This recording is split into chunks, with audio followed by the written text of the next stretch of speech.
Une chaude journée dans le village de Kinda commence comme d'habitude. Le bruit du vent dans les acacias touffus, le parfum des buissons fleuris et les chants d'oiseaux qui emplissent tout ce qui les entoure. Un groupe de jeunes amis avait décidé de se rendre dans la forêt pour un pique-nique. Luna, Tomo, Kambi et leurs compagnons silencieux Jabari sont pleins d'énergie. Cette forêt est pleine de secrets, dit Kambi avec un sourire en entraînant les autres dans un sentier étroit. On dit qu'il y a des endroits où personne n'ose aller. Des histoires effrayantes pour les enfants, répondit Luna en ajustant son mouchoir. On va bien s'amuser. Le soleil glissait lentement vers l'horizon et les amis, riant et plaisantant, s'éloignaient de plus en plus. L'air est chargé d'une odeur de feuilles mouillées et de terre chaude. Mais bientôt, l'inquiétude succède à la gaieté. La forêt devenait de plus en plus épaisse, le chemin disparaissait et les amis se rendaient compte qu'ils étaient perdus. Nous devons rentrer avant qu'il ne fasse nuit, dit Luna nerveusement, mais il est trop tard. Alors que le soleil était presque caché derrière les arbres, les amis tombèrent sur une cabane. Elle se trouvait dans une petite clairière, entourée de vieux arbres dont les branches ressemblaient à des bras tendus. Ces murs de bois noirci étaient couverts de mousse, et le toit semblait fragile, comme s'il risquait de s'effondrer au moindre coup de vent. C'est mieux que de dormir à la belle étoile, dit Tomo en essayant de paraître calme, mais sa voix tremblait. L'air était différent ici, frais et humide, avec une légère odeur de bois brûlé et de bois roussi. Lorsqu'ils pénétrèrent à l'intérieur, le silence de la forêt sembla les recouvrir, étouffant même leurs pas.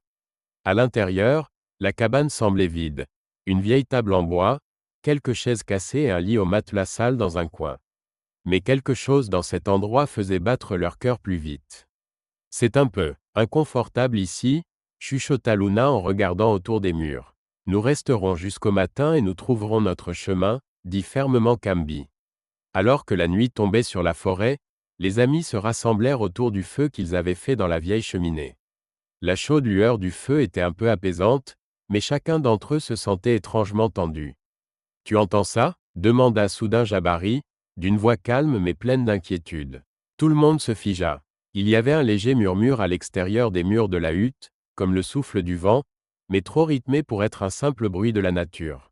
« C'est le vent » dit Tomo en essayant de sourire, mais son visage était tendu. Les chuchotements s'amplifient et soudain, on frappe à la porte de manière étouffée.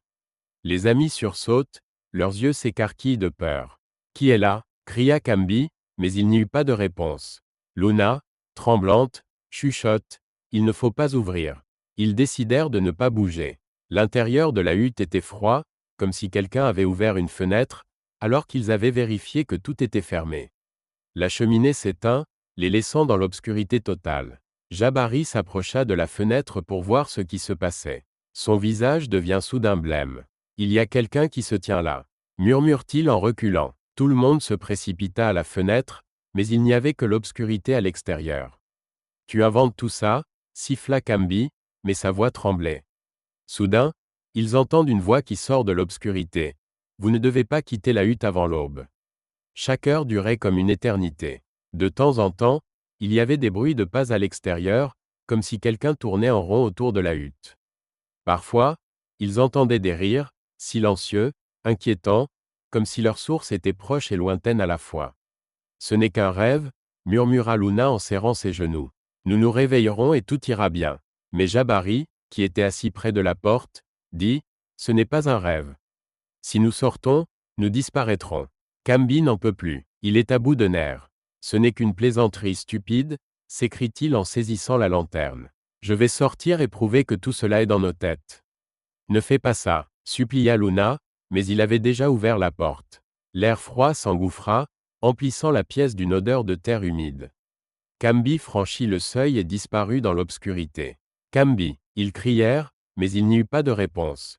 Seul un faible murmure résonnait dans la forêt. L'un d'eux est parti. Qui est le prochain ? Les amis restants s'assirent dans un coin, se serrant les uns contre les autres. L'obscurité à l'extérieur de la fenêtre semblait vivante et les ombres à l'intérieur de la hutte commençaient à bouger d'elles-mêmes. « Nous ne devons pas partir » chuchote Jabari. « Ils attendent que nous sortions. » Les heures s'étirent à l'infini. Chaque minute était remplie de peur, chaque mouvement dans l'ombre les faisait tressaillir. Lorsque les premiers rayons du soleil traversèrent la fenêtre, les ombres disparurent et les chuchotements se turent. Lorsque le soleil se lève, les amis s'aventurent à l'extérieur. Mais Cambi est introuvable. Nous l'avons prévenu, dit Jabari à voix basse en regardant la forêt.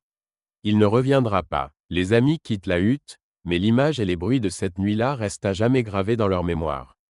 Les amis retournèrent au village, mais le sentiment de malaise ne les quitta jamais. Luna et Jabari évitent de parler de cette nuit, et Tomo devient de plus en plus renfermé. Les villageois ont immédiatement remarqué le changement. « Qu'est-ce qui ne va pas » demandèrent les anciens, mais la réponse fut le silence. La troisième nuit après son retour, Tomo disparut. Luna et Jabari savaient qu'il était retourné dans la forêt. « C'est la cabane » chuchota Luna. « Elle nous appelle. » Jabari acquiesça. Son visage était pâle, ses yeux fatigués, comme ceux d'un homme qui n'a pas dormi depuis 3 jours.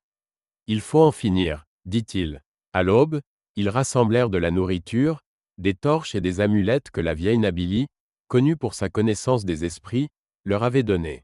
« Tu joues avec les ombres » dit-elle en posant la main sur l'épaule de Luna. La forêt se souvient de tous ceux qui ont foulé son sol. La forêt les accueillit comme la première fois.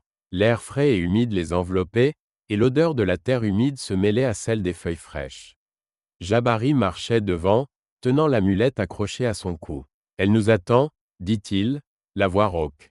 Lorsqu'ils atteignirent la clairière où se trouvait la cabane, l'air était épais, comme si une brume invisible les avait enveloppés.